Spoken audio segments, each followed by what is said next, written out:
covers the story before Peter Pan, so how Peter Pan essentially became Peter Pan and those around him who sort of helped him find himself. And by the end of the play, I'm not going to give anything away, but it sort of connects into that and into the actual story of Peter Pan and Neverland and Tinkerbell and all of those sorts of things. And it's quite an adventure. So this play is kind of the creation of Peter Pan, not Peter Pan. In this play, we do have pirates. We have tons of pirates. We have that concept. We have the concept of Wendy, which is Molly, but you'll see how they connect later. So there's like connections towards the end of the play that make everyone go like, that's how Peter Pan like came to be. I am a technical theater intern here in Apple Farm. It's a lot of support for the other staff members, and I get to watch them teach their classes, maybe teach a little myself, help supervise the students, and I get to basically just learn how to be a teacher and how to be a counselor. Peter in the Starcatcher is so funny, and I'm so excited to see what the actors and the director does with it, because the script like made me laugh out loud at some points, and I loved the ending. I thought it was adorable. And in terms of technical theater and design, it's a really cool set because there really isn't much of one. It's all like heavily implied with decoration more than like an actual set. And I really like that. I think it's such a cool way to portray a world with, instead of actual like big set pieces, with just like little decorations, and then have you imagine the rest. I think that's such a cool way to do a show. I think the whole thing that there's not that much of a set is also, it's something I love, but it can also be a challenge because everything else has to be so well designed.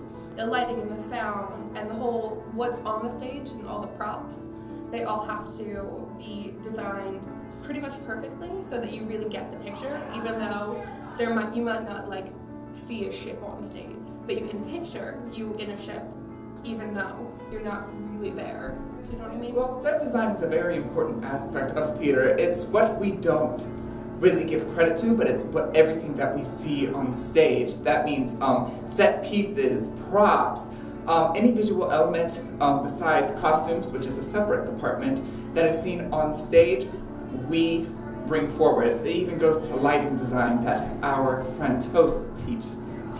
But this is everything that we see. We appreciate the set that we see on stage, but as set designers, it is our work that we spend so much time tediously looking over scripts, thinking of ideas for the stage.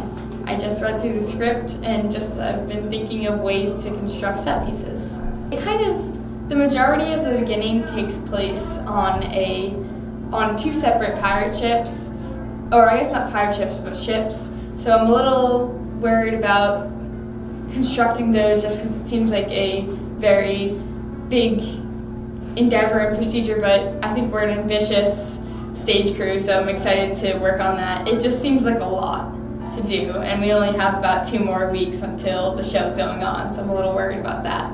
But I'm excited because the end result should be really fun.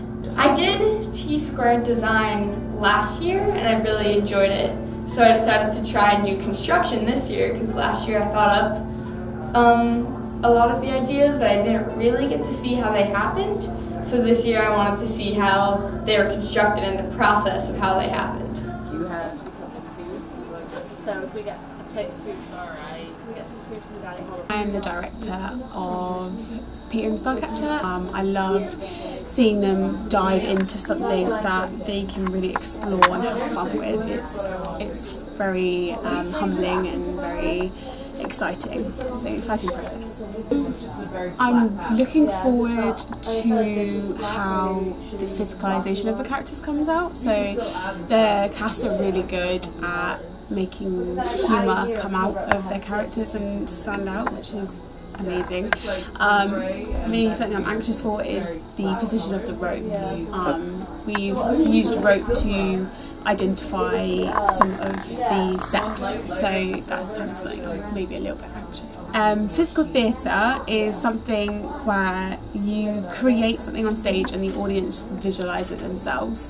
So the actors create shapes by using props and their bodies to enable the scene to come to life. So how we've done it is we've used rope to outline the ship, outline the jungle, outline the beach, so it kind of, the element is there, but it's up to the audience to visualise it using the light and the sound and the rope. Peter and the Starcatcher is it's a very do-it-yourself play, so it's not much about set, it's more about the characters on the stage creating the play. Hard time hearing.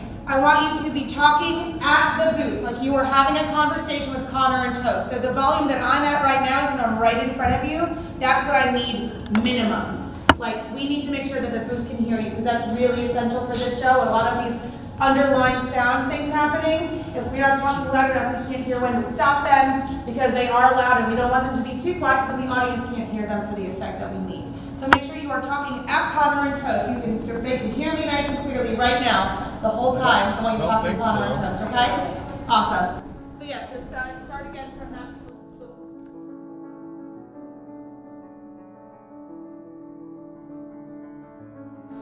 I really enjoy being able to share what I do with other people, and people often view costumes as kind of a mystery. They're like, oh, they're costume shop, and it's really nice to be able to share that with other people and get them really. People, when they think of costumes, get really excited. So it's nice to be able to share that kind of excitement and mystery with other people.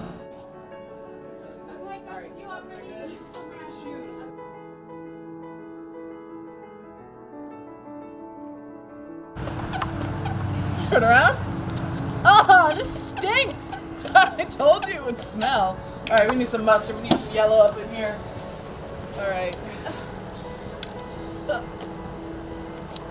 Just a little bit of... Turn around! My favourite costume, I think, is Smee, just because it just works. It's one of the most simple ones, but it just looks... It just suits the actor and it suits the character the best. Well, the one thing about Smee is he's like a bad guy, and I'm not a bad guy. Are you excited for the play? I'm nervous. So Molly, firstly, did not have a lot of friends in school, and she was relatively lonely.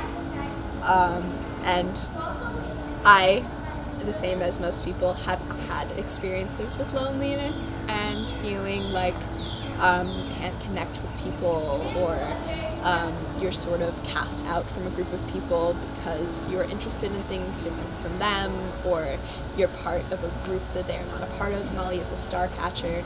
I can't really tell you a lot more about that without giving away any plot, so I'm not going to. But definitely within Molly's insecurities, I definitely found a little bit of that in myself as well, if that makes sense. Right. And all like friendship, families, star stuff, and magic. It's a bit of it's a kid-friendly drom-com with a hint of music. Which one? You can put the brown one in.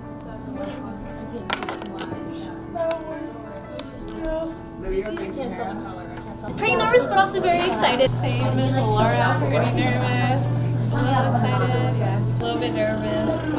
Excited! Excited. Showtime? Yes. Nervous. Learning my lines.